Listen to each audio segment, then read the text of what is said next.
నా కోసం మీరు 1 గంట నడవండి, మీకోసం నేను నిరంతరం నడుస్తాను. ఇట్లు మీ హృదయం. నీకున్న మంచి మిత్రుడు ఎవరో తెలుసా? నీ కన్నీళ్లే.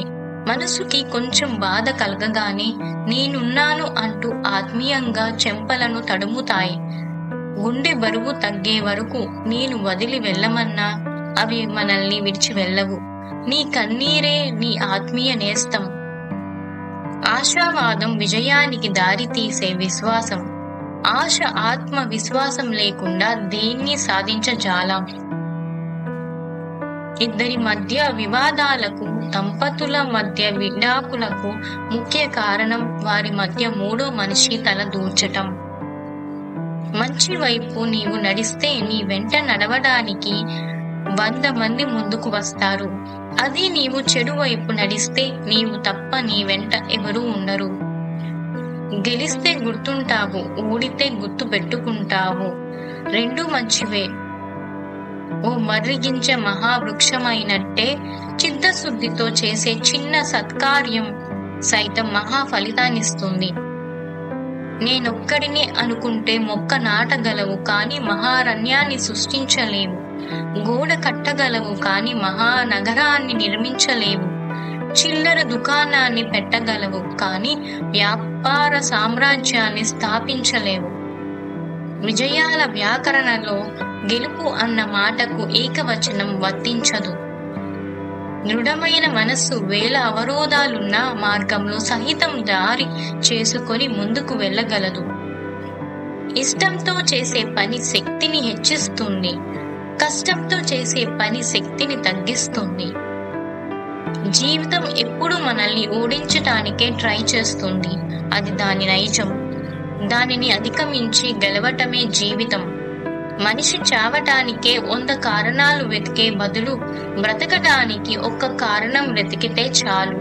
జీవితాన్ని ఖచ్చితంగా గెలవవచ్చు. విజయం సాధించటానికి మీ మేధాశక్తితో సంబంధం లేదు. విజయం కేవలం మీ ఆలోచనలు మరియు పనులపై ఆధారపడి ఉంటాయి. అందుకే గొప్ప లక్ష్యాన్ని ఉంచుకోండి. ఎప్పుడూ పాజిటివ్గా ఉండండి. వినూత్నంగా ఆలోచించండి. లక్ష్యాన్ని ఎలా సాధించాలో నిరంతరం ఆలోచించండి. మనకెంత గుర్తింపు ఉన్నా అందరూ చూసేది మంచి గుణాన్నే. మనం ఎంత మంచి కులంలో పుట్టినా అందరూ చూసేది మంచితనాన్నే. మనదెంత గొప్ప మతమైనను అందరూ చూసేది మానవత్వాన్నే. ధనం ఉంటే ధనవంతుడంటారు, అది దానం చేస్తే దేవుడు అంటారు. ఇది తెలియని చాలా మంది ధనవంతులుగానే మిగిలిపోతున్నారు. ప్రార్థించే పెదవుల కన్నా సాయం చేసే చేతులు మిన్న. జీవితంలో అన్ని కోల్పోయినా భవిష్యత్తు మాత్రం మిగిలే ఉంటుంది. దానిని జాగ్రత్తగా నిర్మించుకోవాలి. శత్రువులను వదిలించుకోవాలంటే వాళ్ళను స్నేహితులుగా చేసుకోవటం కన్నా మంచి మార్గం లేదు. అమ్మ ప్రేమకు ప్రతిరూపం. పదిలంగా కాపాడుకో.